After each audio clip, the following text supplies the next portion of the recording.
এই পৃথিবীতে বিড়ি আর সিগারেটই একমাত্র খানা যেটা টয়লেটে ঢুকে খাওয়া যায়, তাই না? পৃথিবীতে সিগারেট আর বিড়ি একমাত্র খাবার। রাগ করবেন না যারা খান, রাগ করেন না। আবার একটু কমন সেন্সটা কাজে লাগানোর জন্য, চিন্তার জন্য বলতেছি। এটাই পৃথিবীর একমাত্র খাবার যেই খাবারের গায়ে এই খাবারের বদনাম লেখা থাকে, স্মোকিং কজেস ক্যান্সার, ধূমপান কর্কট রোগের কারণ, ধূমপান স্বাস্থ্যের পক্ষে ক্ষতিকারক লেখা থাকে না? আচ্ছা ধরেন ফরিদপুরে একটা কোম্পানি নতুন চানাচুর বের করছে, ওই চানাচুরের গায়ে লেখা এই চানাচুর খাওয়ার 1 ঘন্টার মধ্যে বমি শুরু হবে আর ডায়রিয়া হবে। খাবেন? কি কইবেন? তুই খা। দোকানদারে কি কইবেন? তুই খা, তোর বমি হোক, তোর 14 গোষ্ঠীর ডায়রিয়া হোক, আমি টাকা দিয়ে এগুলো কিনবো না, ঠিক কিনা? কারণ এই প্রোডাক্টের গায়ে এই প্রোডাক্টের বদনাম লেখা, এটা আমরা কিনবো কেন?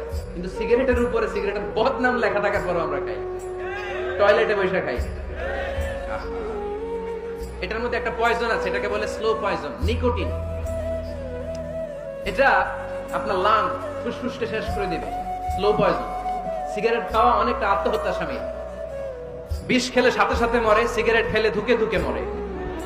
আর সিগারেট থেকে হিরোইন, গাঁজা, ফেন্সিডিল, ইয়াবা, ম্যারিজুয়ানার পথে মানুষ পথ বাড়ায়, পা বাড়ায়, তাই না? এগুলো খাবেন না। ওয়ালা তুলকু আইদিকুম ইলা তাহলুকা, নিজে নিজেকে স্বেচ্ছায় ধ্বংসের দিকে ঠেলে দিও না। জীবনটা অনেক সুন্দর, জীবনটা অনেক রঙিন, আল্লাহর দেয় জীবনটাকে উপভোগ করার দরকার আছে না নাই?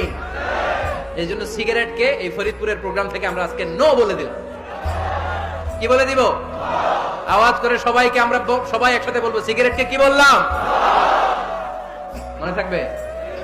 মাহফিলের প্যান্ডেল থেকে বাইর হয়ে আবার ইয়েস, হ্যাঁ না, ইয়েস করা যাবে না। সিগারেটকে কি বললাম?